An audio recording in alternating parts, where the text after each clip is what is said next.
which is not correct. And I think the rest of the representation is also because of us, the NDA alliance, who actually, give chance to other people coming from various other castes also to come and represent. But see, when you were when we talk about your father, he talked about Bihar first, Bihari first. But the fact is that the state is still one of the poorest in the country. It is not something, whether Nitish ji ho jaye, Lalu ji ho jaye, or your father, they all had these dreams. Now you are the next generation between you and Tejashwi.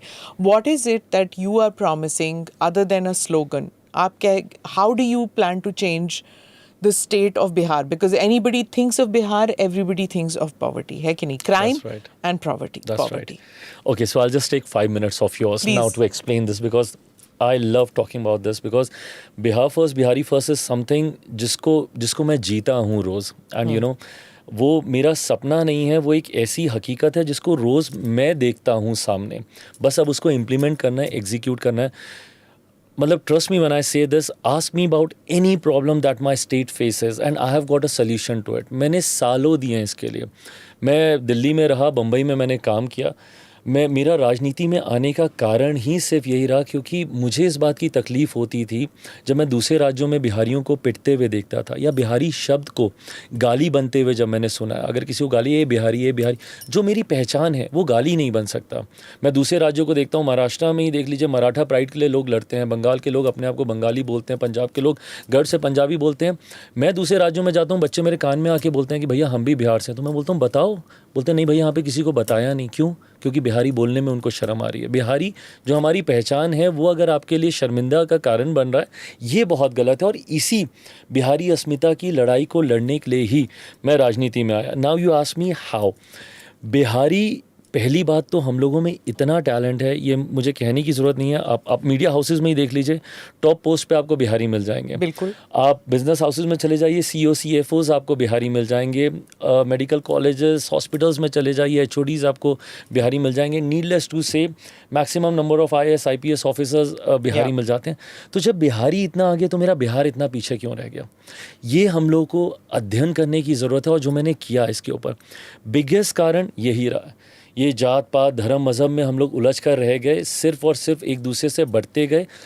Bihar में जाते ही land आप कीजिएगा, आपको भूमियार मिल जाएंगे, आपको राजपूत मिल जाएंगे, ब्राह्मण मिल जाएंगे, दलित मिल जाएंगे, बैकवर्ड मिल जाएंगे, आपको अति पिछड़ा मिल जाएंगे, महादलित मिल जाएंगे, मुस्लिम मिल जाएंगे, पर कोई बिहारी आपको नहीं मिलेगा.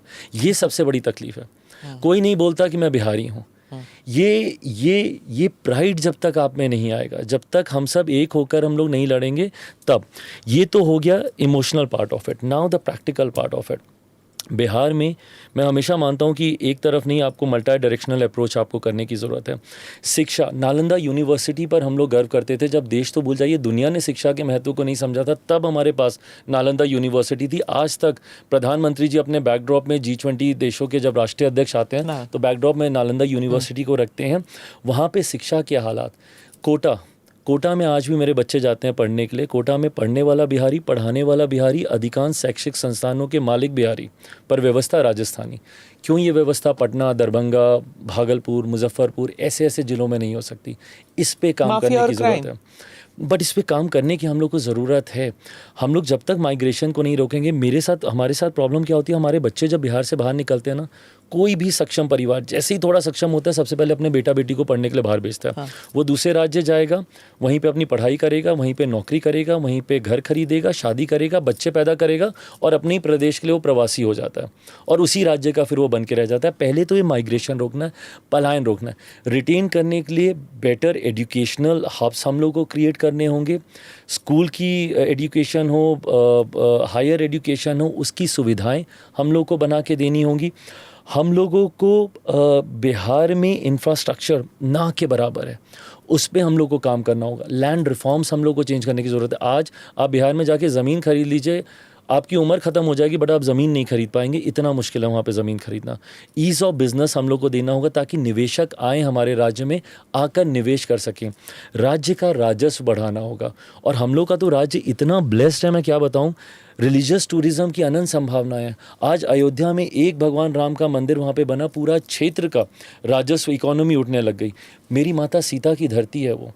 अगर ऐसा ही अगर एक मंदिर वहाँ पे बन जाए, 6 लेन का कॉरिडोर बन जाए, हर वो व्यक्ति जो भगवान राम के दर्शन करने जाए, माता सीता का आशीर्वाद लेने आए, उससे रेवेन्यू जनरेट होगा। ना सिर्फ माता सीता, गुरु गोविंद सिंह जी की धरती है वो, भगवान महावीर की धरती है, गौतम बुद्ध की धरती है वो।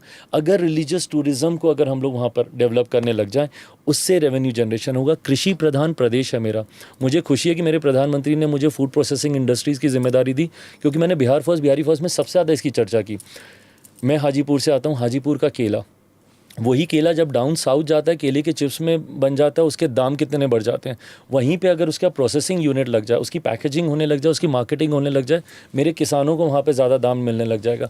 मुजफ्फरपुर की लीची है, भागलपुर का आम है, मखाना, दुनिया में लोग आज उसकी डिमांड कर रहे हैं। इनके प्रोसेसिंग यूनिट्स वहाँ पर लग जाएँ तो वहीं पर किसानों की आय भी बढ़ेगी, हमारे राज्य का राजस्व भी बढ़ेगा। तो ये ऐसी कुछ मल्टी डायरेक्शनल अप्रोच हैं जिस पर हम लोग को काम करने की ज़रूरत है, जो अनफॉर्चुनेटली अभी तक किसी सरकार ने नहीं की। और मेरे मुख्यमंत्री जी से जो पीछे कुछ समय तक जब इशू भी थे, जब हम लोग गठबंधन से अलग थे, मैंने हमेशा कहा कि मेरा कोई पर्सनल इशू नहीं है, बट मुझे है कि चीज़ें हम लोग और बहुत बेहतर कर सकते हैं। आज मेरे पास वो मौका है कि मैं मेरे मुख्यमंत्री जी को ये तमाम बातें बता सकता हूँ और धीरे धीरे करके इसको हम लोग एग्जीक्यूट कर सकते हैं। नदियों को जोड़ने की योजना, अभी मैं कल परसों भी इस पर काम कर रहा था। हम लोग स्पेशल पैकेज मांग रहे हैं बिहार के लिए, जिसमें मैं चाहता हूँ, अब ये मैं कोई भविष्यवक्ता नहीं हूँ, बट मैं बता सकता हूँ आने वाले दिनों में आधा बिहार बाढ़ में डूबेगा, आधा सुखाड़ में डूबेगा। आधी जगह इतना पानी होगा, आधी जगह बिल्कुल नहीं होगा। सो इंटरलिंकिंग ऑफ द रिवर्स, नदियों को जोड़ने की योजना पर हम लोग को काम करने की ज़रूरत है। सुखाड़, बाढ़ के इलाके से सुखाड़ के इलाकों में पानी को चैनलाइज करके लेके जाने की ज़रूरत है। ये ऐसे काम है, 5-6 ऐसे बड़े बिंदु हैं जिस पे अगर काम कर लिया तो बिहार को नंबर 1 बनने से कोई नहीं रोक सकता। यूपी की हर खबर देखने और उनसे अपडेट रहने के लिए हमारे चैनल श्रेष्ठ यूपी को सब्सक्राइब और लाइक करें। साथ ही बेल आइकन को दबाना ना भूलें, जिससे हमारे हर वीडियो की जानकारी आप तक पहुंचती रहे।